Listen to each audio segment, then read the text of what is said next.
Hi friends, welcome back to our channel. ఈ వీడియోలో మనం సమ్మర్ స్పెషల్ బనానా జ్యూస్ ఎలా చేసుకోవాలో చూద్దాం. రెసిపీలోకి వెళ్లే ముందుగా అయితే మా యూట్యూబ్ ఛానల్ ని సబ్స్క్రైబ్ చేసుకోండి. అలాగే ఈ వీడియోకి అయితే ఒక లైక్ చేయండి. ముందుగా అయితే బనానాకున్న తొక్కులను అయితే రిమూవ్ చేసేయండి. ఇప్పుడైతే ఆ బనానాని మీకు నచ్చిన విధంగా చిన్న చిన్న పీసెస్ గా అయితే కట్ చేసుకోండి. మేమైతే ముందుగా కట్ చేసుకోకుండా ఇలా మిక్సీ జార్ లోనే మిక్సీ పట్టే ముందుగానే కట్ చేసుకున్నాం. ఎందుకంటే బనానా బ్లాక్ గా అయిపోతుంది కదా, సో అందుకని అయితే ఇలా కట్ చేసుకుంటున్నాం. కొంతమంది అయితే బనానా పీసెస్ ని కట్ చేసుకున్న తర్వాత డీప్ ఫ్రిడ్జ్ లో పెట్టేసేసి ఒక 1 అవర్ తర్వాత అయితే మిక్సీ పట్టుకుంటారు. కానీ నాకు అలా చేయడం కన్నా ఇలా చేయడమే చాలా బెస్ట్ అనిపించింది. అలా పెడితే బనానా అనేది బ్లాక్ గా అయిపోతుంది. అలాగే కొంచెం ఫ్రిడ్జ్ లో పెట్టి అలా చేసుకోవడం అంటే అంత హెల్దీ అనేం అనిపించలేదు.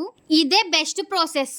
కాకపోతే ఇందులో కొంచెం ఐస్ క్యూబ్స్ అనేవి యాడ్ చేసుకుంటాం. డైరెక్ట్ గా బనానాస్ ని ఫ్రిడ్జ్ లో అలా పెట్టేయడం కన్నా ఇలా ఐస్ క్యూబ్స్ వేసుకోవడమే కొంచెం బెటర్. ఇప్పుడైతే కట్ చేసుకున్న బనానా పీసెస్ లో మన టేస్ట్ కి తగినంత షుగర్ అయితే యాడ్ చేసుకొని మేము 3 బనానాస్ కి 1.5 కప్ మిల్క్ అయితే తీసుకున్నాం. మరీ ఎక్కువ మిల్క్ అయితే పోసుకోకండి, వాటర్ కన్సిస్టెన్సీ అనేది కొంచెం ఎక్కువగా అనిపిస్తుంది. బనానా జ్యూస్ అంటే కొంచెం థిక్ గానే ఉండాలి కదా, సో అందుకని అయితే ఇలా చేసుకోండి. తర్వాత అయితే కొంచెం కూల్ గా ఉండటానికి అయితే ఐస్ క్యూబ్స్ అయితే వేసుకోండి. ఐస్ క్యూబ్స్ అయితే మీ ఇష్టం, వేసుకుంటే వేసుకోండి, లేకుంటే అయితే లేదు. సమ్మర్ కదా, సో కూల్ గా తాగాలి కదా, మరి ఐస్ క్యూబ్స్ వేసుకోవాలి. అందుకని అయితే మేము వేసుకున్నాం. మీరు కూడా కావాలంటే వేసుకోవచ్చు, లేకుంటే స్కిప్ చేయొచ్చు. ఇందులో ఇప్పుడు మీకు కావాలంటే కొంచెం డ్రై ఫ్రూట్స్ అలాగే కొంచెం బూస్ట్ కావాలంటే వేసుకోవచ్చు. అంటే సర్వ్ చేసుకునేటప్పుడు కూడా వేసుకుంటాం, కానీ ముందుగా ఇంకా కావాలనుకునే వాళ్ళైతే వేసుకోవచ్చు. బనానా పీసెస్ అన్ని ఇలా జ్యూస్ లో ప్రిపేర్ అయ్యేంత వరకు అలాగే కొంచెం థిక్ గా వచ్చేంత వరకు అయితే మిక్సీ పట్టుకోండి.